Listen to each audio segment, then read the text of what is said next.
dumber, not better. Hey guys, welcome back to another episode of the Opinionated Musings of Eric and Tim. I'm Eric. I'm Tim. In this episode, we're going to talk about our top 5 Van Halen albums and why they are in that list. So, yes, interesting that you brought up Van Halen this time. After you said you were working on some Van Halen songs, yeah. You being a huge Van Halen fan, but yeah, we are adding a few Van Halen songs to the repertoire with the band I'm in. So, and I've been listening to a lot. And I had emailed you and I said, hey, I think this Van Halen band might have something. They're not half bad. I think the way you said it was, I've always known Eddie was good, but until I started trying to play some of the songs, you didn't realize just how good. Right. I've always known some riffs, or not always, but I've learned some riffs here and there. But to actually learn a song all the way through where you have to play it in a band or whatever. Yeah. And it's not, somehow it's not as hard as I thought it was going to be. A lot of it is, don't get me wrong, but it's just cool. I mean, he's as good of a rhythm guitar player as he is a lead guitar player, I think. Well, that's one of the things, if you're really deep into Eddie as a player, everybody talks about his soloing ability, but the people that really sit and listen and dissect Eddie tell you he's even better of a rhythm player than he is a lead player, because he just does really interesting things that don't sound as complicated as they are. Right. So that's what got us rolling on we decided to do a top 5 Van Halen albums. I do have one honorable mention. I got one too. Yep. Okay. Yep. So you just want to go back and forth, or? Yeah, let's do it like we usually do. You do 5, I'll do 5, and then count down from there. Okay. Well, you want to go first? You want me to go first? I'll go first. Okay. All right, leading off with me for number 5, I'm going back to the original Van Halen 1, because I just don't feel like you can really talk about Van Halen without talking about that album, because without that album and the groundbreaking sound on it, you just don't have anything else. Right. Favorite song? Jeez, man. I might have to go Running with the Devil. Really? Yeah. It's such a simple song overall for everything else that Van Halen does with all the bombast and the spectacle in Eddie's playing. That song is so straight ahead, and even the lead is pretty run-of-the-mill, but just the overall sound just really gels, and it's kind of it's their theme. It's their statement of who they are. Right. Okay. I'll buy that. Well, my number 5 is actually from the Hagar era, and it's For Unlawful Carnal Knowledge. Ooh. Yeah. My note, you don't like that album, or? Oh, I do like that album. Oh, okay. It's funny that I think our lists are probably going to crisscross in interesting fashions. Okay. My note has that I put, it's got my theme. Let's try that again. It's got my 3 favorite Hagar era songs. Yeah. Okay. Album. Run Around, The Dream Is Over, and Top of the World. Top of the World is easily my favorite Hagar era tune. Very catchy song. Dream Is Over is kind of a weird one. The verses are okay, but I think it's got a killer chorus. Oh, yeah. It's just real catchy too. So. Oh, yeah. There are some other Hagar era songs that I like a lot, but those are the 3 that happen to be my favorite. And it's just weird that they're all in the same album. So. Right. My number 5. All right. Well, my number 4 is OU812 with Sammy. Okay. And that one really, as much as people bash on Van Halen for going the whole keyboard route, I started as a keyboard player. Van Halen was what kind of drew me into music. And so, I mean, the keyboard work on that, Mine All Mine and When It's Love, just amazing sounds and songwriting on that album. Right. And the rock, the more heavy stuff on there, Black and Blue, just really, really in your face guitar work too, on top of the, you know, the real glitzy keyboard stuff.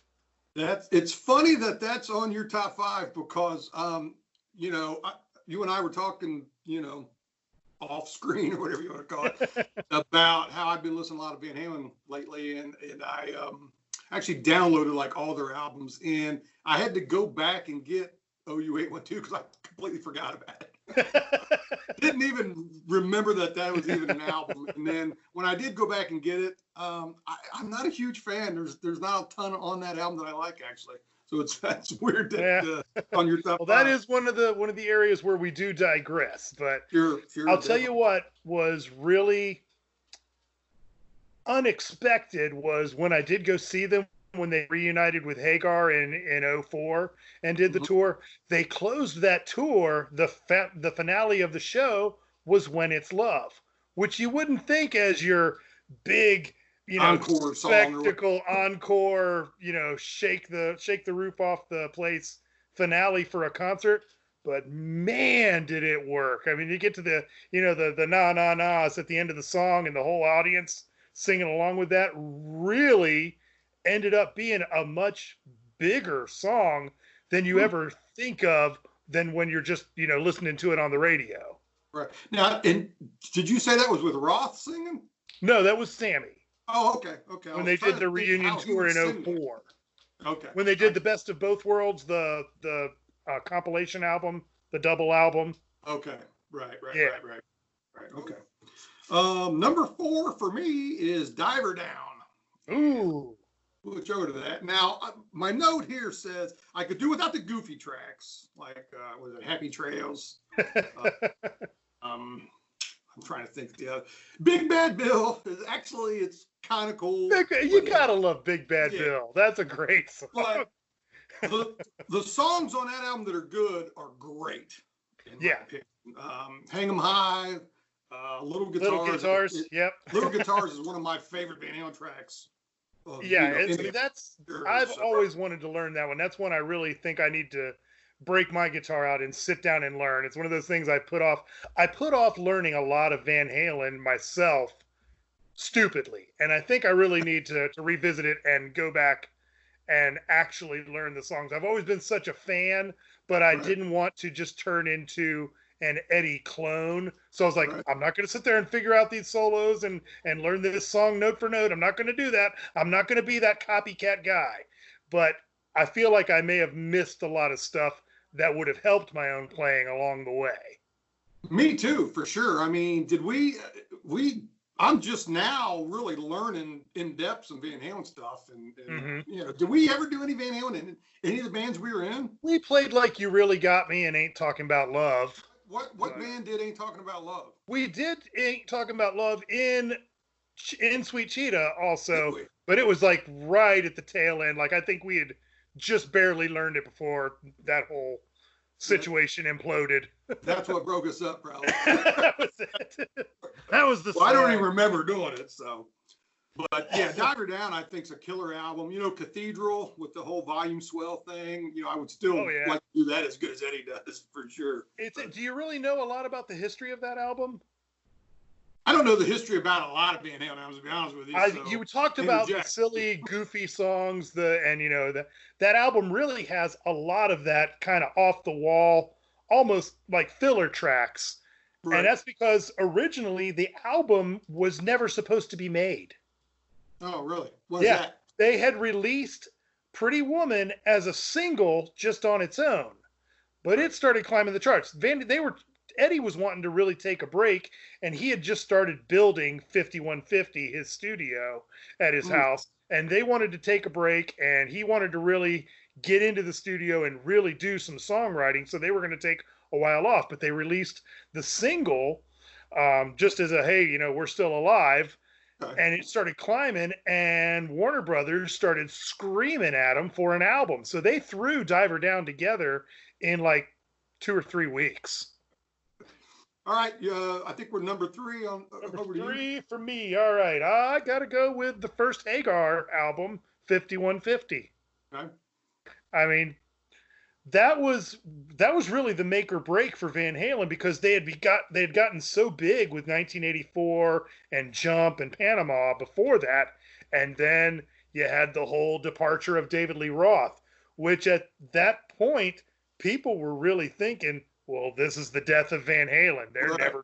They're never gonna recover from this. How many bands of that stature lose a performer who's as identifiable as David Lee Roth and come Right. back from it? Right. Now, how long between, 84 and the tour for 84 and then 5150, how was there like a year between that, 2 years? 5150 was in 86. That shows you how strong of a union that Eddie and Hagar had, because there's some very strong songs on 5150, and for them to, I mean, it's not like they had 2 years to get that album together. Right. Yeah, they didn't have a whole lot of time. They had like probably 6-8 months to really gel and bring that all together. They were doing it on the fly. Yeah. So that just shows you how talented everybody involved with that, really is. Yeah. So, I mean, I know. You got a favorite song? Favorite song? Probably the title track, 5150. Really? Yeah. I love that opening riff on that. It's really strong. And, the chorus, Van Halen choruses are always the killer part of the song. You always got the harmonies, and you want to sing along. Is it me now? Yeah, you number 3. What are we on? Oh, okay. Fair warning. Let me switch over to fair warning here. I just gave it away. My 3 is fair warning. Fair warning, yeah. And my note here says it would still be on this list even if it only had Unchained. Because Unchained just so How good. could you not love that riff? Oh, it just that tears drop D riff. Yeah, it just tears the roof off the place anytime you play it. What else? You got Mean Street, Center Swing, Romeo Delight. Yeah, I would say Unchained definitely is my favorite, track on that album, though, for sure.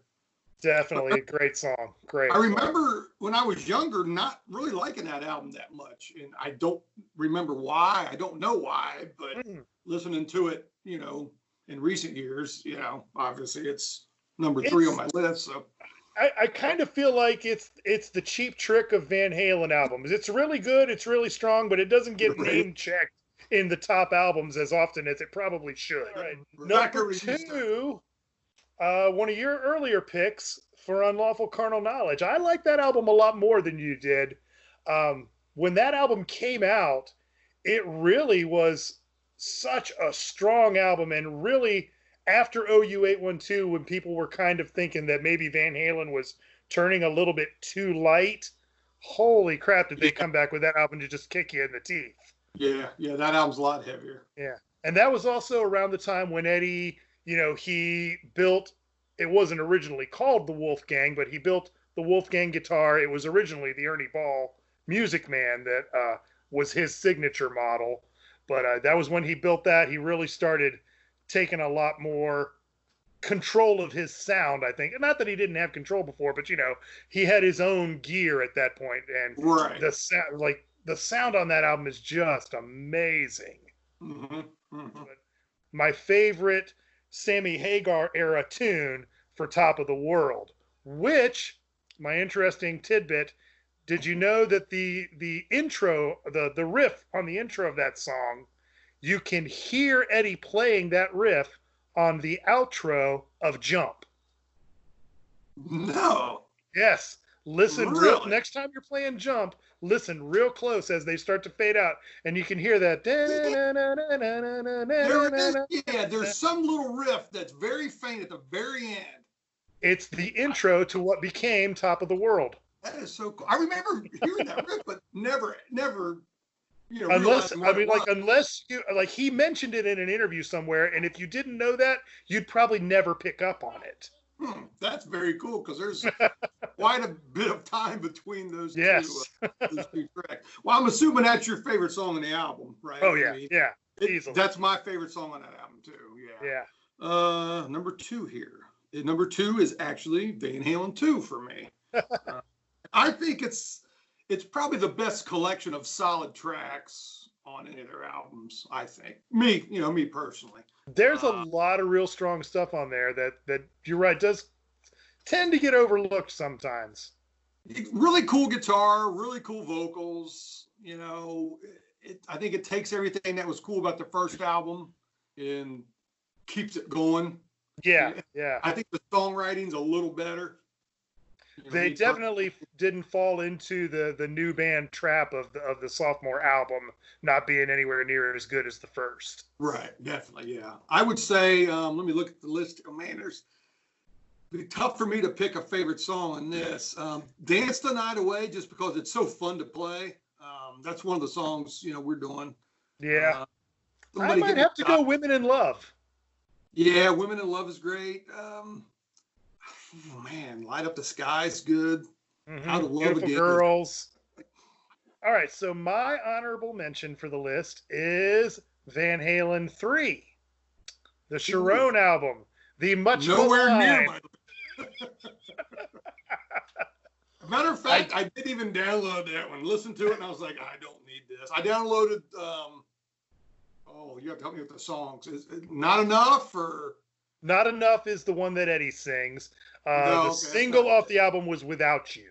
That one. That's the one I downloaded. Yeah, and I almost pick it for the reason that the majority of Van Halen fans hate it, which is because that whole album is such a departure from the normal Van Halen sound. Which at that point in my life, when that album came out, I really wanted something that was just off the wall, didn't sound like any of the stuff I'd heard before, really was not what I was expecting to hear at all. And I thought they really, they went deep out in the weeds on that album, and they found some interesting stuff. There's some stuff. It does also have the one thing I never expected for me to hear on any Van Halen album, which was a Van Halen song that I absolutely can't stand to hear. Which is? It's the ballad off the album called Josephine or Josephina. Okay, I do remember listening to that, and I wasn't a fan. It's just, I can't stand that song. But I picked that album for my honorable mention just because they took that risk. Yeah. Now you being a huge Van Halen fan, I'm sure you probably know some of the history of that album. But I was so out of Van Halen by then, and so. What was going on with Gary Cherone? Had he already left Extreme, or did he just say, "Hey guys, I got an opportunity to be in Van Halen, so I'm going to go"? Or at that point, Extreme really wasn't doing anything. I don't know if they had officially broken up or not, but they were definitely not recording or working on anything at the time. Yeah, after the Three Sides to Every Story album, Extreme, they just kind of dropped off the map. They didn't do anything at all. I think Cherone was working on another side project, which I can't remember the name of. I don't know if that was before or after Van Halen, but he did have another project in there too. Well, my honorable mention is the debut album, Van Halen 1, which is kind of strange because my favorite Van Halen song of all, which is Feel Your Love Tonight, is on that album. So, but I'm not a huge fan, and I got a note here of Running with the Devil, Jamie's Crying. I'm not a huge fan of those. Ain't Talking About Love. I'm kind of worn out on that one too. So, but there's no denying that that first album was huge for music and guitar players, especially. But it definitely warranted being my honorable mention since it didn't make the list. But. All right, so that leaves us up to the number one picks then. The moment everyone has been waiting for. All three of us. You, me, and the one dude watching. I'm trying to think. I have a feeling that our number ones might be the same thing because I'm trying to think. I don't remember you mentioning this one yet. So but go ahead. All right. Number one for me, as much as I prefer the Sammy era over the Roth era, number one has got to be 1984. I mean, just for the sheer fact that Jump is what made me a musician. I've talked about that ad nauseum. So, I mean, it's got to be right there at the top. And, just the great fun on that album. Panama and Hot for Teacher, House Right. of Pain, I'll Wait. Oh my goodness. Top Jimmy. Good tracks. Oh yeah, Lots of strong tracks. For sure. For sure. Well, oddly enough, my number one is 1984. That album was like, as far as I know, that was like my intro to Van Halen. I'm pretty sure. I mean, I might have heard them on the radio or something, but Yeah. I never knew who they were until that album came out. Of course, I was still, you and I were probably what, 12 or 13, when that album came out. 13, 14-ish when it came out. But yeah, that's kind of the case for me. As I was, Van Halen was kind of ramping up to that height of their popularity right around that time, and you and I were kind of coming up in age to that point where we were starting to get interested in music, starting to get interested in playing, and the two things just kind of met at the perfect time. Right. That album, I mean, was so huge and had so many hits, hit videos and stuff, and it's amazing to me to think that from it getting released to David Lee Roth not even being in the band anymore was basically such a short amount of time. Yeah, pretty much 1 year. What gets in your head if you're David Lee Roth to make you want to leave the band when they were as big as anybody at that time. Oh yeah, weird to me. Yeah, I think he had his own people talking in his ear. Did he do that Crazy from the Heat EP or something like that? Was but yeah, Crazy from the Heat. He did the EP, and then that got super popular, and then they started making noise about making a movie around that time with him starring, and it's turned into a case of he said. Right. Whoever, depends on who you talk to. Eddie claimed that they asked Dave if he was going to still be in the band or if he was going to go off and do his own thing. And Dave said, well, they said I either had to be in the band or do my own thing. And, they ended up just disagreeing and splitting. It cracks me up because when we get to talking, I do realize that we do have very different opinions about so much of the stuff that, we're both interested in.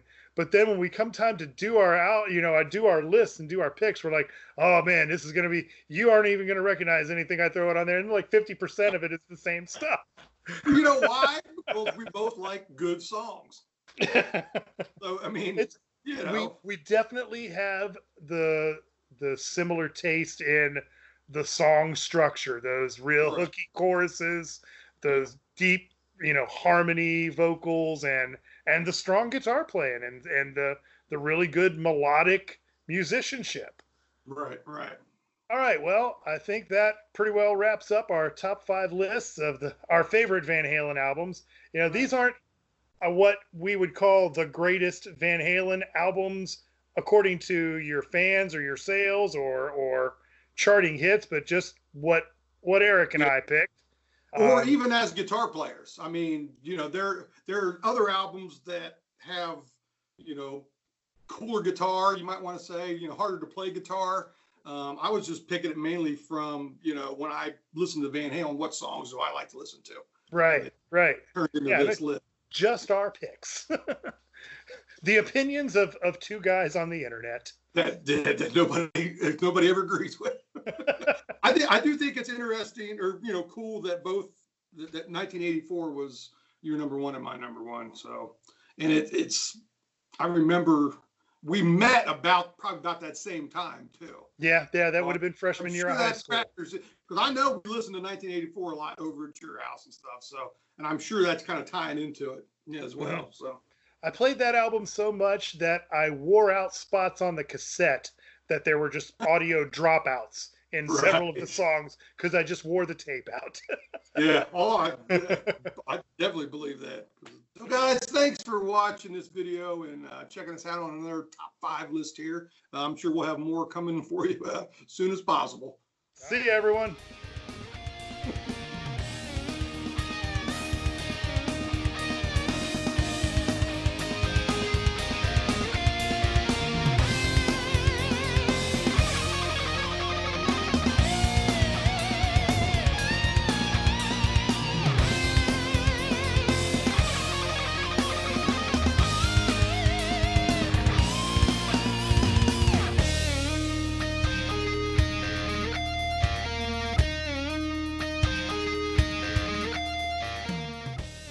Well, people, thanks for checking us out here on this video. That was dumb. Maybe I'll start that over. Hello there, you individuals. Get the hell out of here. We're done.